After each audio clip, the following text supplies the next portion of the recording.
The laws in Canada, particularly in British Columbia, any medical procedure that is covered by a provincial medical plan, you are not allowed to provide privately. That's the law. So that's, 90% of everything. So they said, no, we can't do that. I said, well, what about all these communities of, 100,000 people and less? They have no access to any of this modern medicine. Well, no, they don't. And I was just shocked. Welcome to the Going Big podcast. I'm your host, Kevin Gentry, and this is the place where we celebrate bold moves and big ideas. Each week, I sit down with inspiring leaders, entrepreneurs, and change makers who are making a significant impact in their careers and in their communities. Whether you're looking to level up your leadership, pursue your passion, or just get inspired to take your next big leap, this is where those stories come to life. Now, if you're listening on iTunes, YouTube, or anywhere else you tune into podcasts, be sure to hit that subscribe button so you'll never miss an episode. Now, let's dive in to what it means to truly go big. Well, welcome back to another episode of the Going Big podcast. I'm your host, Kevin Gentry, and today we're going to take a look at what it means to operate at scale in institutions, in big organizations, industries, and also in the middle of controversy. My guest today is a fascinating guest. Kip Woodward is a business leader based in Vancouver, British Columbia. He's an investor, president of the Woodcorp Corporation. He's the chairman of Second Street, which is a very influential public policy organization in Canada. He has operated in multiple industries, and I think you're going to see somebody who has gone big in a very different kind of way, and there's a lot to learn from him. Kip has been led healthcare institutions which have served millions of customers. He has been involved in ranching, in restaurants, in finance, but he's also been willing to step into controversy, and that is to help address, in Canada's case, its healthcare system, which is, as you probably know, forcing wait times that can go into long periods of time. But we're going to take a look at how he has operated in the public space, in the private space, in areas that can sometimes generate controversy, all in the manner of trying to get to the root causes of problems and also drive a lot of good innovation and success. So, Kip Woodward, it's just a delight to have you as our guest today on the Going Big podcast. Great to be here, Kevin, and thanks for having me on the show. Looking forward to it. Well, how do you answer the question, what do you do today? Sometimes I have a one-pat answer that is I have a hard time holding down one job. But I guess in the most simple forms, I've been involved with a long-time family industry, which is recently was sold. I've been involved with certainly healthcare for decades now. So depending on the audience, I can tell people I've served on boards, both public and private and nonprofits. So I guess I'm a bit of a jack of all trades, and I go to where my interests take me to. Well, what do you spend most of your time thinking about today? Currently, I would say this part of my life, I'm very somewhat bothered by our intransigent world of universal healthcare in Canada. It's a world of rationing in Canada. There's not one country that copies our model.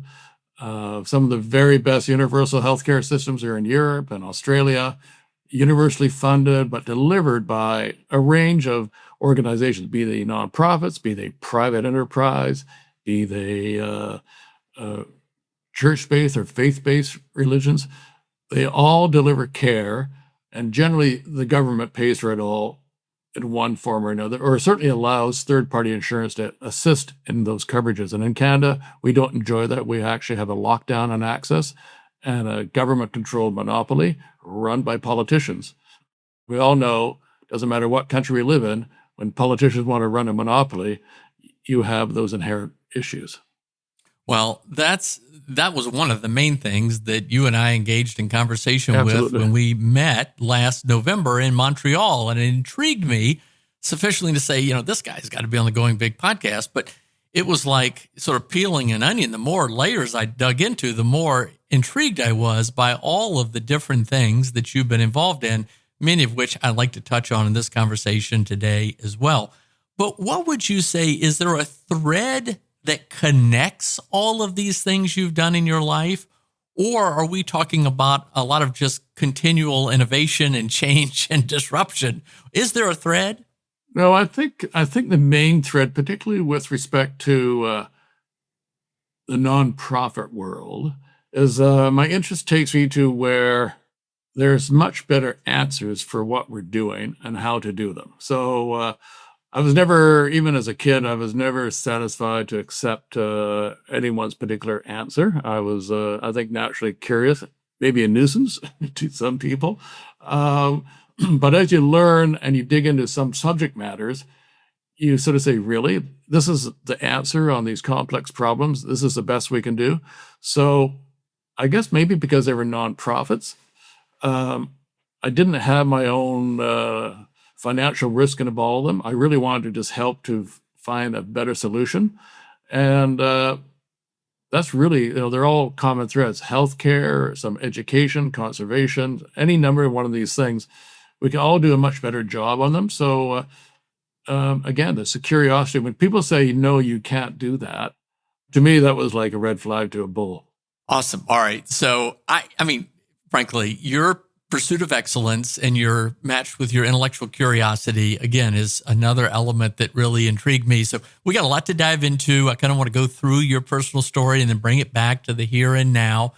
First, you touched on a little bit the family business. My not having grown up in Western Canada, I don't know the legacy of Woodward's, the department store, but I know people in Western Canada who have many, many fond memories of it, from Christmas time and Santa Claus to all sorts of things.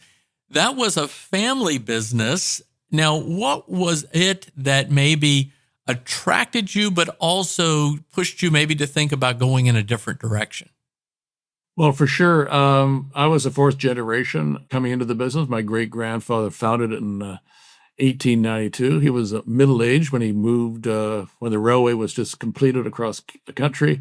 And he was actually one of the few people in North America that actually started a department store. Let's get some merchants under one roof. Let's share the rent. That's how all that stuff started. Wow. And so he came out here after the gold rush with 7 or 8 kids. His wife and 3 of the kids died of TB in those days. So he was a strong individual. And he passed it on to my grandfather and his brother, then subsequently my father. And I guess my father was in his early 30s, and he built the first shopping center in Canada in 1949, just outside Vancouver. There was a fellow in Greater Seattle that had just built one, and his uncle at the time was horrified that his nephew had gone off and built this thing called a shopping center, which was not in the downtown core. It was in something called a new suburb. These were all, you'd have to go back to the day, but department stores were great big downtown edifices, right? Yeah, Everybody went to them. And then this concept of building a store and attracting your competition to come to the same center was bizarre. So, but that was the origins of shopping centers. And then really 1949, 1950s, they exploded all over North America. So it was my father we built 26 shopping centers all across Western Canada. And we anchored the malls. And of course, there were big malls. And that's sort of the trajectory of the department store industry for 100 years. Not so much today. Well, a good little history lesson in shopping center stuff I didn't know. Well, why aren't you there anymore? Is that something you chose not to do or you wanted to get out of? Why are you doing things differently today? So at the time, there was actually a Canadian from Ottawa called Campeau, and he was the first person to realize that we were a publicly traded company. Our family controlled just over 25% of the vote, which was enough to secure a majority. But in the late 70s, early 80s, Campo discovered that publicly traded department store companies, particularly in the United States, all had their real estate holdings on their balance sheet at cost. And he then created a whole M&A world of, let's go buy publicly traded department stores. Let's take advantage of their undervalued real estate assets. And that was the game. So we found ourselves in the mid 80s having a very undervalued stock. We were, although darling of the stock market, but all of a sudden our stock went from $8 on takeover bids by two big Eastern Canadian commercial real estate companies that had no shopping centers in their portfolio in Western Canada. So the stock went to $19. So it was a position where I don't think the board could turn any of that down. So that happened. All the proceeds got dividended out to the shareholders. And then we found ourselves with a department store. Really, our only inventory, our only assets were our inventory. So I think we skipped a beat in 1 year. There was a recession going on in oil-rich Alberta at the time. And I guess in hindsight, it was great for me. I was only a young executive. But we probably should have recapitalized a little bit, but we lost, I remember we lost $5 million on just under $700 million worth of sales. And the bank wanted us to recapitalize it, and our family said, no, we didn't want to do that. So the shopping center, the commercial real estate fellows that bought us, they put up the additional capital and exacted a change of control. So we exited it as a family, and after 100 years. So that was a story. Amazing. And that kind of became the story of most shopping with most Yeah. department stores across America over the next 20 years. These stories, we can go on and on about them. Okay, so now I want to go to ranching. Douglas Lake, all right. What did you see in that others missed? So Douglas Lake was sort of my father's real sort of happy space. As a young child in the 1930s, his maternal grandfather was a founder of one of the great heritage ranches in BC, and he used to travel up there and spend his summers up in the interior. So that would be like a 7-hour journey from Vancouver, and he had that bug as a cowboy in him. He was a sort of early days city executive, but his real life and yearning was for the outdoors and sitting on a horse, quite frankly. So he bought the ranch. He was a third owner, and he bought the ranch in 1958. So that was his other second love. So as kids, we used to go up there for sure during parts of the year. But he passed away in 1990, and that was actually concurrently about the same year as we left the department store. So my brother and myself, all of a sudden, our main business was now ranching. We never worked there. It was, it was not great pay being a cowboy. I was always, I never worked at the department stores until after university because it was a lousy pay summer job. I used to go up north to find work in the gas plants or in forestry.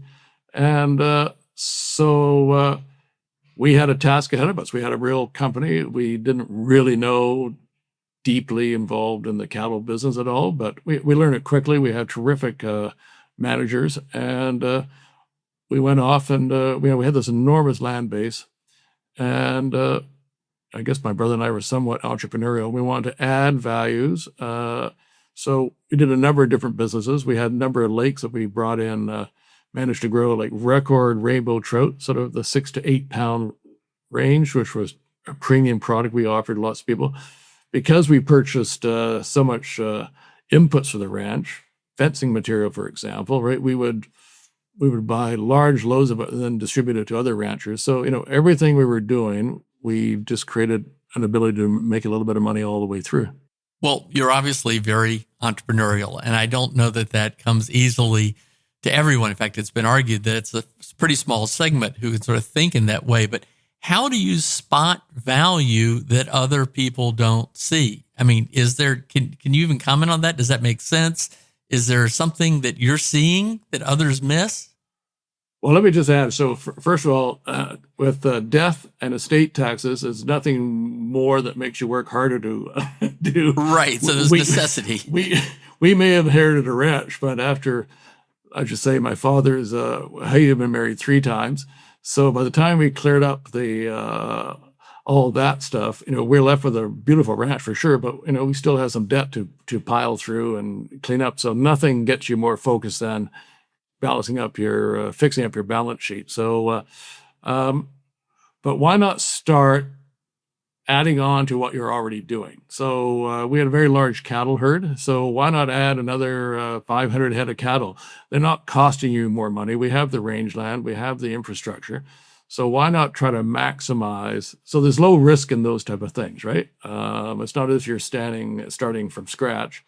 Right. Okay. And because we were in the department store business, I guess we're merchants at heart. So what are we selling? Why can't we sell fertilizer? Why can't we sell fencing? Why can't we sell more stuff, right? And we probably had poachers going through our lakes anyway, so why not put a lock in the gate and then create a beautiful campground for them to come and charge them $20 a day to catch world-class trout. So those are low-risk initiatives, but they all added value over time. So now, to be fair, about 8 years into this, we actually did step way out on a limb with a high risk. British Columbia has privatized all the highway maintenance, so there's thousands of kilometers of highways of all sorts. So we bid on a large proportion of those and became a contractor to the government, and that was like a 4-year adventure. And we had partners who understood machinery and all that kind of stuff, so that was good. But we were the financial backers, and it was actually a pretty good business. But I can tell you, halfway through the business, we had some oops in the accrual accounting, and we thought we were making money when in fact we were actually losing some money. Again, nothing focuses the mind more clearly than fixing things up. Well, if you could, let me dig into that a little bit more, because I think it's when you hear a story of the kind of significant business success you've been a part of, and you say, it's just all, he's got like a golden touch. He's got the Midas touch. And does this and that. And it all kind of falls into place easily for him. I think what you've told me in life is quite different than that. Were there some setbacks and some scares that you're like, what are we doing? Or how are we going to make payroll? How are we going to do what we need to do to stay afloat? Were there some stories that gave you the shivers? Oh, I tell you on undertaking a contract with the government, particularly a performance contract. In this case, you had a 4-year, they give you X amount of millions of dollars for 4 years of work. You take that contract, you go lease, $10 million worth of equipment. And by the way, you have all entirely unionized workforce because they were all government workers before. And off you go. You do your best on budgeting and trying to figure out your gross margins and your cash flows. And then you go to your lawyer's office and you sign up all the contracts the day before you present the whole package to the provincial government. And then and I just remember a senior partner of the law firm saying, I hope you boys know what you're doing with these performance bonds. And I said, oh, sure we do. But they're the scariest instrument I've actually had to ever deal with in business, right? Because if you slip up, you miss anything to do on these contracts, well, the government has all the power and they can pull these bonds, which are, in this case, could be millions of dollars. So I said, oh, no problem. But we got halfway through this contract where we had this sort of a real financial error. That was a couple of those sleepless nights. So all hands on deck, it's grown-up time. We had to remove the general manager of that particular company, and I sent our 2 partners in there they had to drop their tools and their companies. I said, we're all in this together. And you worked it all out, and everybody worked out at the end. It was terrific, but boy, oh boy, there's some sleepless nights on this stuff. You don't take risk without any. There's no such thing as riskless in any business. Well, thanks for your willingness to share this. This Yeah, for is sure. fascinating. All right, let's now shift to mobile testing units. Take me back to that venture, and what were you sort of chasing, and how did that all work out? So maybe that was one of my first obvious examples of when people tell you no for no good reason. So one of the early, I would say a mentor, but a really kindly fellow was actually the head of GE Canada. So being in the department store business, we obviously sold all their consumer products. And I was my late 20s, early 30s. And after we had left the department store business, I stayed in touch with them. And I was actually down in Toronto once and caught up with them for lunch. And I just joined one of the hospitals, local hospitals, foundations for, fundraising, community fundraising. And one of the items was, of course, in those early days where CT scans and MRI machines were rare, they were super expensive, but it was a breakthrough in diagnostic science for sure. So we were talking about that because our hospital was undertaking some fundraising for two of them. And he said, "Oh, do you know GE is a fellow in Illinois who's got 3 mobile MRI machines?" I said, "Really?" He says, "Yeah." So GE Medical Devices made them. GE Finance Division financed these tractor trailers, and he drove all around mid-sized to small towns of Illinois, outside the main areas, and he would drive up, go to a shopping center parking lot, park the tractor trailer for 2 days. A local radiologist would come in and present and deliver like the latest technology and diagnostics to towns and communities that could never afford these machines. So I thought that was pretty wonderful. The business model looked pretty good. GE could finance everything. And so I did up a business plan and came back to our local provincial government. I said, "This is terrific. We can deploy some of these. You don't even have to pay for it. I just need a billing code, right? So I could, charge a universal system that." And I was told absolutely not. And I was so Why? perplexed. Well, because the laws in Canada, and particularly in British Columbia, any medical procedure that is covered by a provincial medical plan, you are not allowed to provide privately. That's the law. So that's, 90% of everything. So they said, "No, we can't do that." I said, "Well, what about all these communities of, 100,000 people and less? They have no access to any of this modern medicine." "Well, no, they don't." And I was just shocked, right? So maybe that was the early days of saying, "Are you kidding me?" Right? And so ever since then, I've always sort of saying, "Well, this is preposterous," because, the politicians end up phoning you quietly and privately. "Can I get in? I have a family member who has a need." The hypocrisy It really is. The hypocrisy is outrageous. It's just crazy, right? So, that was a long time ago. It was over 30 years ago. So, and here we are. And I think that fellow in Illinois, I think he had a terrific business. So, unable to translate it into the Canadian landscape. Well, so how did that then, I mean, you alluded to it, but how did that influence your willingness to challenge these sort of things in the future? Because I got to tell you, most people, I think, would just kind of shake their head, walk away, and just move on to something else. But this is just terrible. You have all these people who are in need of care, and they were being left behind because of some nutty bureaucratic rule. It might have been different had it been any other sector other than healthcare. You can maybe shrug your shoulders and move on. But to your point, this was technology that was going to save lots of people. It's commonplace today. We don't even think twice about diagnostic machines now.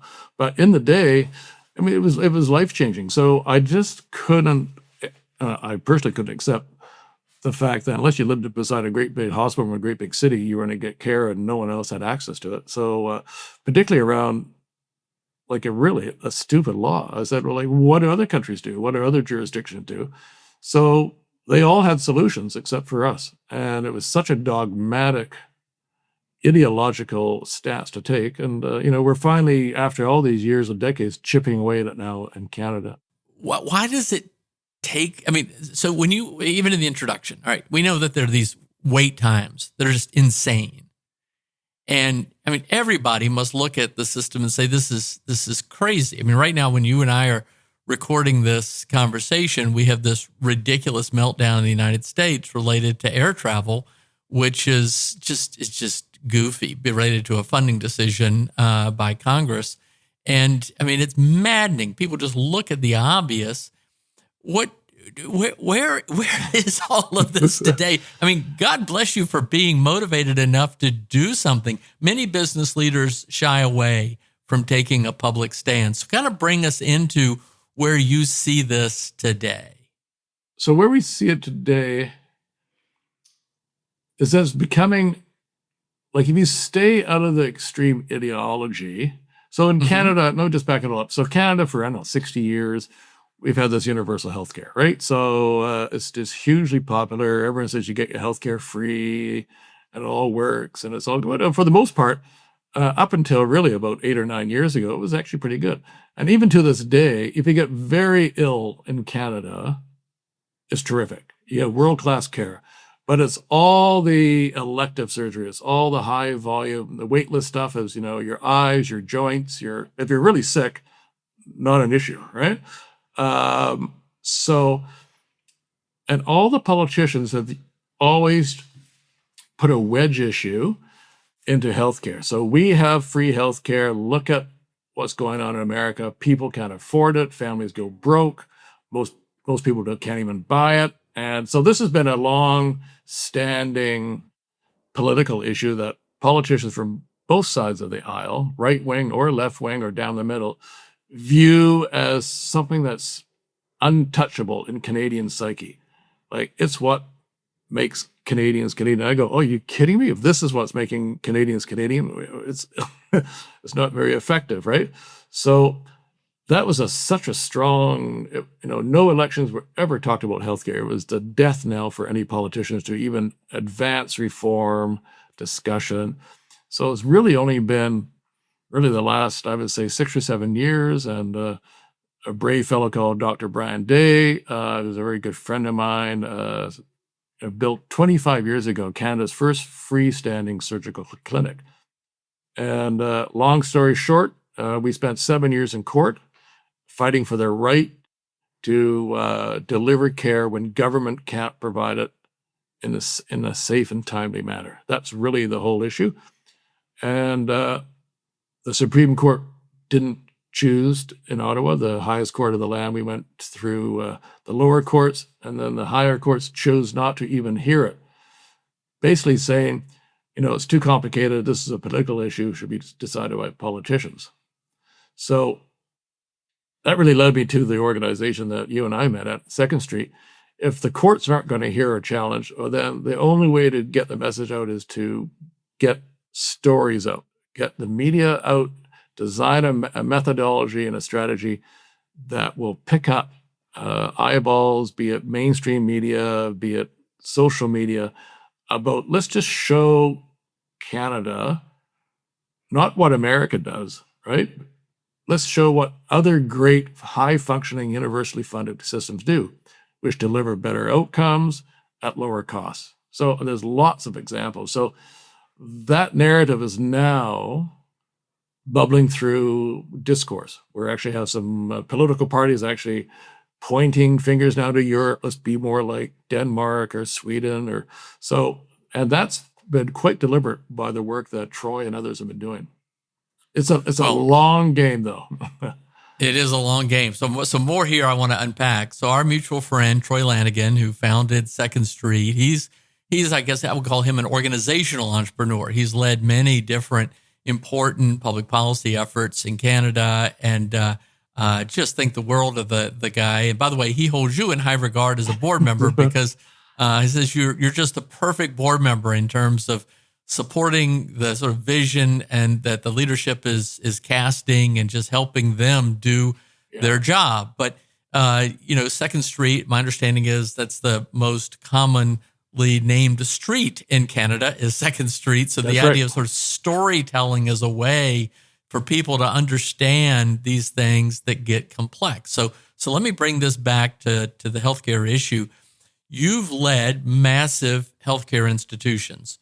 What have you seen that you think the public misses in this argument where a group like Second Street needs to tell the story more? So healthcare is a monopoly in Canada. So all the good things and yet all the many bad things about monopolies are inherent in these large healthcare institutions. It's just by nature.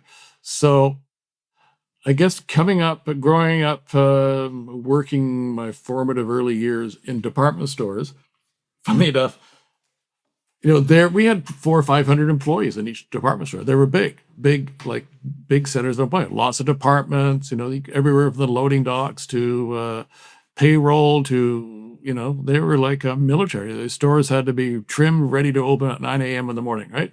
The show was on, right? So, out of that world, I had wonderful managers who didn't put up with anything, didn't care that I was a boss's son. They were there, the company's 100 years old, whether I was there or not. They all had a job to do. So the complexity it's all a human endeavor at the end of the day. So when I first sort of found myself in a sort of a governance role at first of all, Providence Healthcare,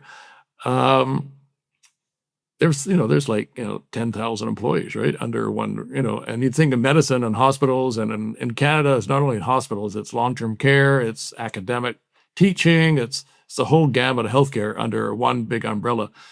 So I wasn't intimidated by the amount of people. I think I just had an ability to sort of put it in silos, think about it, and you can twist yourself in knots in medicine. Like, it's unbelievable. There's nothing like it. There's no other industry like it. Whether you're in a room full of high caliber functioning physicians or kitchen cleaners, and it's complex, but you can distill it down. I guess what I like to distill it down to simple components, right? And that's the only way to actually view it. Because many leaders in these complex things can get so tied up unless you have a clear view of the forest through the trees. And so I sort of learned that, I guess. And so I didn't really feel overwhelmed by the size of our organization, because if you strip them all down to their pieces and try to simplify it a little bit, it's not dumbing anything down. It's just trying to simplify complex organizations. So I found the bigger the organizations, often the worse the governance. Mm-hmm. And particularly when governments are involved. So our hospital boards had to be approved by the minister. So, that was fraught because political parties have friends, and, it's just the way it happens, right? It's what goes on in our democracy. And I didn't really like that model. I rather have a board with competent people who deal with complex issues. I mean, our budgets were $3 billion. They're big, complex. Our human resources, multiple unions, some non-union, take any big component. And then the science piece, you really want really good thinkers. So that was, depending on the premier at the time, I would say my first sort of go around, I was nearly had a reasonably free hand to find highly competent people, and we would then be a pretty great board, And then when the premier came around for re-election again, all of a sudden, one or two people on my board are gone. I've got to take this person and that person, and they dumb down the capacity of governance, right? And that still bothers me to this day. Okay, well, so there's more here now to unpack, and I want to hit on a couple of things I think that will be of great interest to a lot of folks that you have a unique vantage point to share. The first is, so first of all, obviously you're Canadian, our neighbor to the north of the United States. I wish our relations were better. It used to be that this was the closest alliance and brotherhood in the world. Hopefully we'll get to a better place on that. I know that I have many wonderful friends in Canada, and I'm just so sort of frustrated by that. But that's its own own thing. But economic growth in Canada for the past couple of decades has been really low. There have been some who've argued back, it's like, well, GDP per capita, that's not an accurate measure. Well, it doesn't matter. If you measure Canada against the rest of the world, the developed world, Canada has not been growing well in the past couple of decades. So you obviously are an advocate for those things which would spur growth and enhanced flourishing and prosperity. And that's why you're involved. But when you as a business leader do that, and God bless you for doing it. And you see business leaders all over the free world will step forward and try to take leadership roles, not just in philanthropy, but in public policy. But then the criticism becomes, well, of course, you're self-interested. You want less regulation. You want lower taxes just to enrich yourself, which I know is just mind-boggling. I've talked to so many business leaders who are like, are you kidding? I mean, I could do a lot more than get involved in the public policy process and have all these arrows shot at me. I could just ignore it all.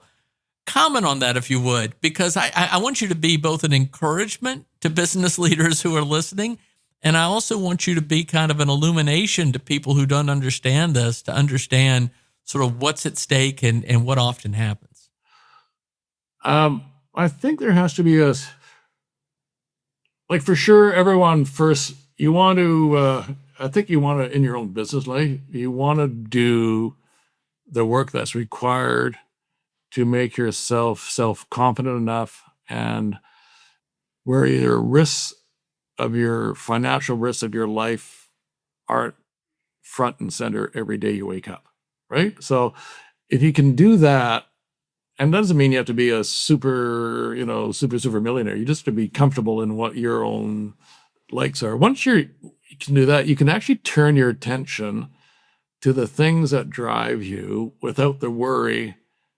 Like if they fire me from a nonprofit board, fine. That's not the end of my life, right? That's quite different than being fired from your day-to-day job, right?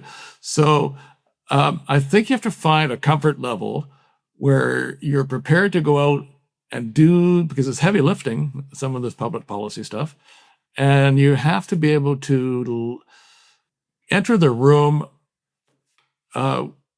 without a heavy bias of ideology. I remember a friend of my dad's saying, well, you're no good, and there's no point in working with any government, municipal, provincial, or federal, unless you're in the tent, right? Sort of colloquialism of saying, there's no point in just, yelling, from the rooftop. That gets you nowhere. You're going to have to learn how to get in the tent to have a conversation with those that are making the decisions. And to me, that was always the best advice. And I've given it now to sort of the next generation down, the 40-year-olds. I said, no point in complaining, right? You actually have to go out and do it, right? And so how do you do that? I don't know. You attend, you listen to both sides, you make yourself available, because everyone thinks their position is the most important position, right? That's just human nature. But you've got to get yourself in the tent. And once you're in the tent, you can actually have a reasonable conversation. I mean, I went through 7 health ministers and a variety, and left wing, right wing, and I had pretty good relationships with all of them, right? And you could, if you sit down one-on-one to say, I think we're just heading down the road. These are going to be the outcomes for sure. We don't need to do this. How about this? And you could often do that, right? And then we sort of found ourselves the last decade with a very strong left-wing ideological government, both in Ottawa, that speaks towards your low growth. We are a country of extraction, always have been. North America is a continent of extraction, and all of a sudden, we couldn't extract anything that we're good at, right? We obviously fall behind, and in British Columbia we had the same thing: super socialist, left-wing, tax the rich, class warfare. So you know what?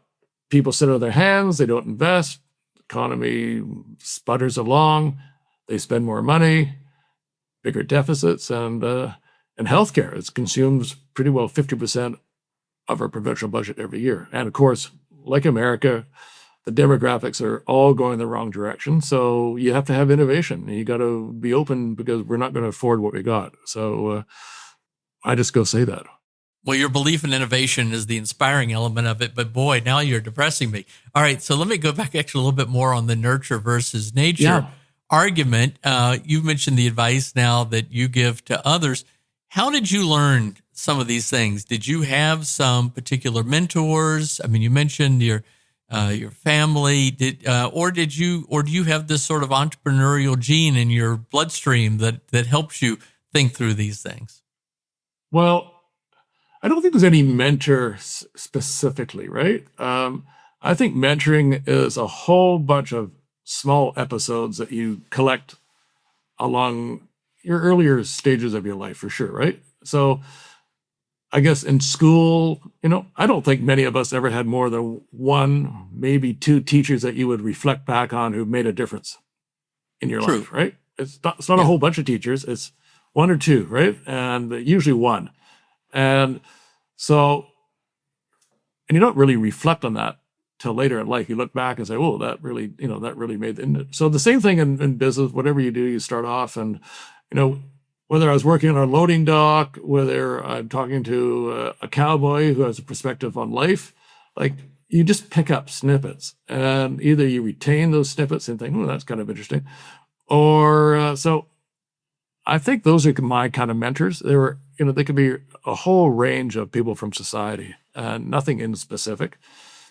But if you listen, you can pick up lots. And even to this day, right? There's some wonderful stuff that, people always have gems of wisdom that still, impart upon you, right? So like I just remember, you got to be in the tent. That was just a simple comment. Didn't really resonate at the time, but in reflection, it's kind of everything, right? If you want to move the dial, you got to be in the tent. And so that's kind of how I kind of think about mentoring, right? How does one become a good listener? You said you need to be a good listener. How any tips? Probably had to start off as a bad listener to be told to be a better listener. So, I think I've learned it personally by being impatient.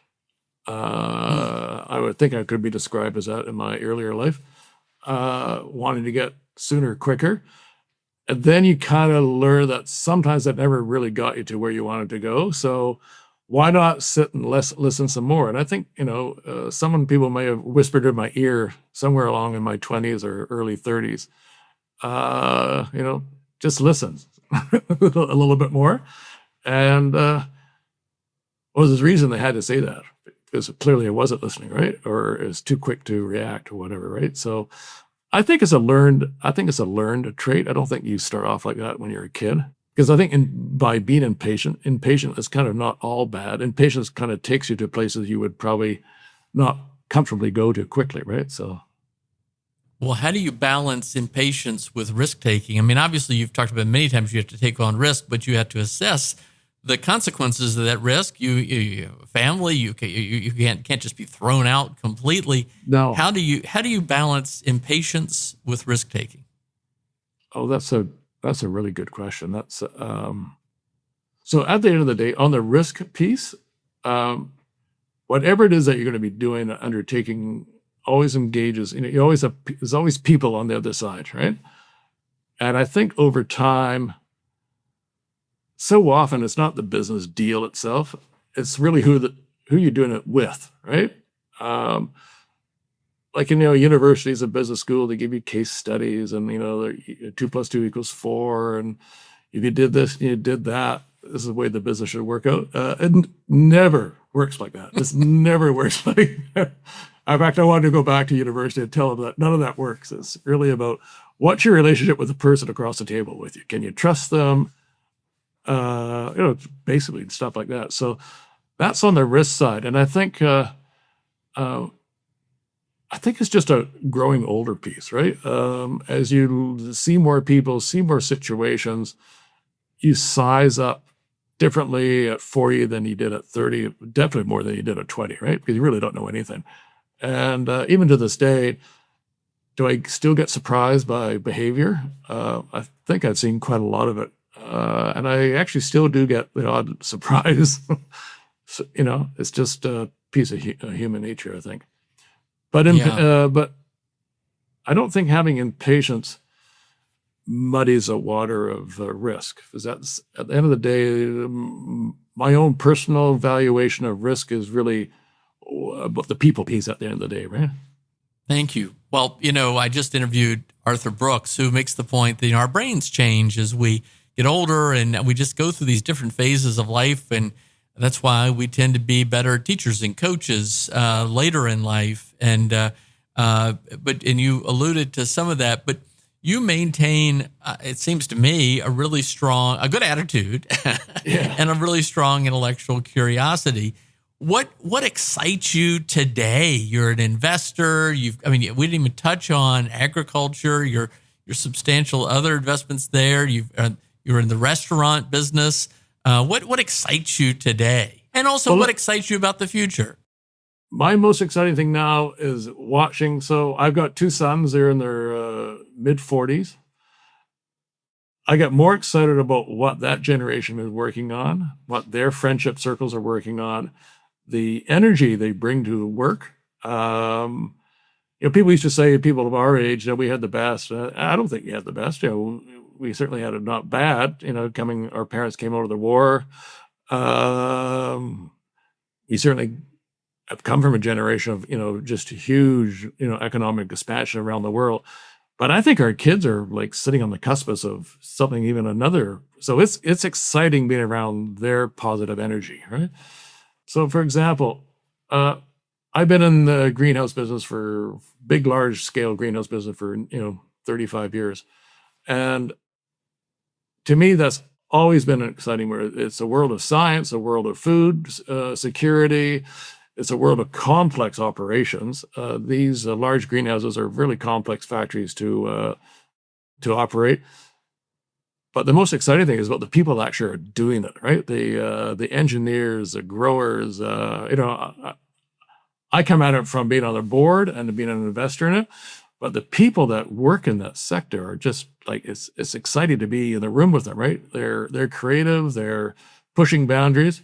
And then, particularly in our Canadian assets, we've taken a segment of them. And when cannabis became legal in Canada 8 years ago, we have 160 acres of glass just outside Vancouver. We've now got 40 of the 160 converted into cannabis, a scale of, we're the world's largest grower of cannabis. So, like, who would have thought 10 years ago, right? Are you kidding me? But that journey is a highly regulated, it's numbingly regulated, right? So the people that actually do that regulatory work, they're a different animal altogether, I can tell you that. But starting from scratch and taking a broadly illegal product that's been around for 100 years, deeply ingrained in society, both here and in the United States, and converting it to a legal product, it's been a fascinating journey, because there's no more usage. All you've really done is convert it to a taxable legal product with some guidelines around it. So that conversion out of completely illegal market into a legal market is a fascinating journey, right? And we watch the gyrations going through United States, state by state by state, and meanwhile, Europe is looking at the Canadian example, and countries are sort of acknowledging that, yes, it's there, it's been around forever. So how do we actually make it a legal product? So that whole process, and the people that we brought in, they're young, they're dynamic, they're smart, hardworking. So yeah, I get juiced up by being around people like that. Well, you are constantly thinking big and going big. And again, I knew just within just a few minutes of our conversation in Montreal that you were going to be a perfect guest. So I want to start to bring this to a close. And I have two important questions I like to close out with, and I think it can be right in line with you. But before that, the special keg card. Is that story true? Tell us, what is the keg card? So the keg restaurant chain has 125 restaurants. About 30 of them are in the United States. The rest are all across the country. So I guess about 25 years ago, they created a financing vehicle called a royalty trust. So it was an interesting way of financing a chain. So a good friend of mine bought the chain, privately owned company, and you could spin off a royalty. And so basically you take the brand, and it was an old brand and it had value, and we sold the rights to the brand. In this case, it was about $6 or $7 million, and then the operating company, the restaurant chain, would pay the royalty company like 4% of gross sales, and that's all it was. So I was the chairman of that company for up until last October, when it got taken private again after 25 years, and so we would be the trustees of this 4% royalty that came from all sales from the chain. And one of the benefits I had was a keg card, which was a card that allowed executives and core suppliers and big franchisors to have discounts at their anywhere in the chain. So I was lucky. There's about 8 cards that allowed you complimentary food and beverage, right? So that was always it was a great benefit. Wow. So do you pull it out? I mean, and how does the restaurant react when do they know what it is? Well, I can tell you so I used to go, like the restaurant chain is headquartered in Vancouver, right? So local restaurants kind of knew me or whatever, but when I would go to remote parts of the prairies or into Quebec even, so I don't think anyone in Quebec ever saw anyone from head office in Vancouver. It's just, there was 3 stores in Montreal. They were all French. And I would pull up, my son went to McGill. And so on the odd occasion, I'd take he and, 3 or 4 friends for, Sunday night dinner. We go to the French Canadian keg, and I would pull out my card, and they had no idea what it was, right? So they would have to scramble down to a notebook to find out what this card was and how to transact it. And it was often a Sunday night. The general manager was English, but he never worked on a Sunday night. So it was quite a lot of fun. When we had dinner in Montreal, was that at a keg restaurant? That was at a keg restaurant, yes. Oh, all right. Did you pull it out? Did you I pulled it out. Yeah, I pulled it out, used it. That's hilarious. It was fun. So subsequent to that, then the chain went private late last fall, right? So and I very kindly got a reduced benefit. I now have a discount on food, no longer beverage, for the next years for just being a nice guy, I think, for the last. Gotcha. That's awesome. All right. Well, here are the 2 closing questions. Now, looking back at an early stage of your life, maybe it was when you were working in the department store or heading up way north into some of the beautiful terrain of Western Canada, but into some of those ranches. What would you tell a younger version of that self today, knowing what you now know, to have done any differently? Well, I do know there's one thing I've always said. Like, we all know kids and families whose parents want them to do something specific, right? I want you to be a lawyer. I want you to be a doctor. Or I want you to do this. I want you to do that. Our family's done this forever. And so often I've seen that the kid just doesn't want to fit that narrative, right? And like, even in my own personal case, my father never asked me to work in the business. Not once. Our cousin was the chief operating officer. He was the one who had the conversation with me. And he said, your father's point of view is, if I have to ask you to come and work in this industry, your heart's not going to be in it. And I said, well, I'm going to work in it because I don't know really anything about it, and that was the best advice, kind of go with really what you want to do. And sometimes that's hard for people because their parents have set a high bar for them. I understand that. And I actually, I've interviewed tons of people over my life, and I never really asked them where they went to school. I really couldn't care where they went to school, right? An MBA is an MBA, and, it's all about, can you work with people? What is it that you're good at? Not academically, but what is it from a human emotional point? Because that's going to be your trajectory in your life, right? Can you engage with people? Can you be in a team? are you best left alone in a cubicle, right? And there's all sorts of people that fits. And the other one thing I've said is, and I've said this to my own boys, you're going to go through life, there's going to be a lot of doors open, right? One form or another. Like, walk through every door. Like, take a meeting. Don't be preset in your biases.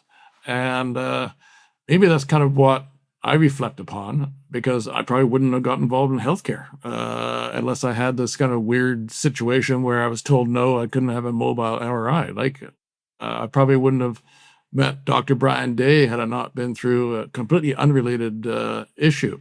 So take an opportunity. When a door opens, like, walk through it. Don't be afraid to walk through it. You never know what you're going to meet. And the best thing I want to say about joining nonprofits or spending some time outside of your own field of work, the most rewarding thing I've got, I've met people on boards that you would never otherwise meet. Right? You're in your field of work. That's kind of your scope of time and effort. But boy, oh boy, when you get on and spend a little bit extra time on some nonprofits, I don't care whether it's education or health or, conservation, anything, there's fascinating people that you get to meet and opens your eyes. I think that's the most important thing. Like, do nonprofit work. Find a little piece of time. Everyone's busy. They all got families, but, we all do. And find that little bit of time, because you'll meet the most rewarding people that you would otherwise never meet. So that to me has been quite rewarding. Yeah. Well, this is awesome. Lots of great insights. Lots of great advice. All right. So the last question, building on that, is what encouragement would you offer to anyone listening to this conversation, wherever they are in the world? Canada, the United States, Europe, anywhere, the Americas, Asia, to think about going big in their life, to find their contribution and to really just live that life of purpose and meaning? You have to have and not be afraid of some self-confidence. I think that's the one thing, because you can't make that step outside your safe boundaries, right? So to the degree that you think you can step beyond something that makes you feel slightly uncomfortable, it's that being uncomfortable that makes you kind of more engaged in, more important things in our community. Like, none of this is easy stuff, right? Doesn't matter what board you join, profit, nonprofit. It takes work to make things better. And thank goodness there's still more people trying to make things better than not, right? And we're all going through phases right now, I think, in every country where our politicians aren't really serving the general population and making things difficult for everybody, virtually in every country. And like, if you've been to Europe, you go to the States, like, like, I have so many American friends, I can tell you, I don't think this is what they all bargained for a few years ago. And then, these things they build upon themselves. One problem leads to more problems. But still, at the end of the day, I look back on my parents' generation, they had a world war. Like, things were a wreck. Like, how about the 1960s? They were shooting students on campus. We're not there yet. So as young people look at today going, wow, this is a crazy mess. No, things have been crazier, right? And, out of the wreck, human nature always seems to pull itself uncomfortably, but they pull themselves back. So I'm still the half glass full guy, despite it's too easy to be the other way, I think. Indeed. Well, I appreciate your optimism, your positive outlook, and all that you do. Thank you. Kip Woodward, it's been great just to get to know you, and thanks for joining us today on the Going Big podcast. Kevin, it's been a real pleasure, and I love the work that you're doing. And again, your show opens up everyone else's eyes to what could be, too. So, it's a great service. Well, thank you. All right, looking forward to working with you for many more years to come. You bet. Thanks, Kevin. Thanks for tuning in to the Going Big podcast.